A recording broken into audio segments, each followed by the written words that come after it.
S'émerveiller, c'est vraiment se reconnecter à cette part d'enfant en nous, qui n'est pas cette espèce de stéréotype de «Ah, c'est joli, oh là là, oh, je suis tellement sensible, ça me fait plaisir de voir ça». Enfin, c'est pas mièvre, hein. C'est pas mièvre, ça n'est pas mielleux, ça n'est pas de la sensiblerie, ça n'est pas du sentimentalisme, c'est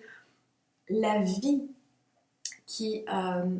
repasse complètement à travers nous et qui fait qu'on renaît à chaque fois presque, qu'on s'émerveille pour de vrai, je dirais. Et devant des choses parfois qui sont très connues ou reconnues, on en a vu des millions, des arcs-en-ciel peut-être dans notre vie, je ne sais pas, ça peut être n'importe quoi d'autre qui vous apparaît, et on réagit comme un enfant dans le sens où c'est à nouveau neuf, c'est à nouveau, comment dire, euh,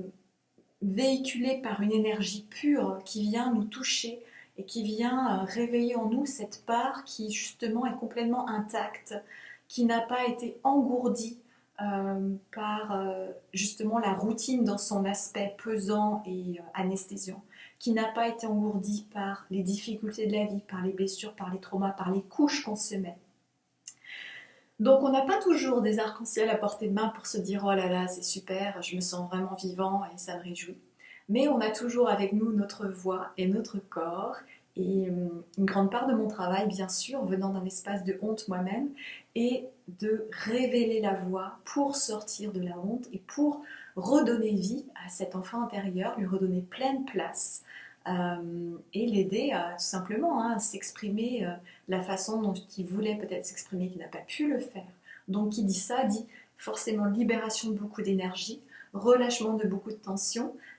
chose qui remonte à la surface peut-être aussi, mais ça c'est juste une conséquence en fait. C'est qu'en fait ce travail autour du corps, de la voix et des mots fait émerger tout ce qui n'avait pas été mis en lumière et qui peut-être après va demander à être exploré par ailleurs dans d'autres contextes et d'être accompagné. Mais en tout cas, le jeu avec notre voix nous permet vraiment de dire à l'enfant intérieur hey, toi, vas-y, c'est ton moment, c'est ta chance, c'est ta place. Tu peux prendre tout l'espace au lieu de te recroqueviller dans un coin ou d'observer les autres sans oser y aller ou de te prendre trop au sérieux en te disant non, mais moi je vais pas faire ça, ils sont débiles et tout. Il y a un assentiment qui se fait à nouveau de façon très naturelle.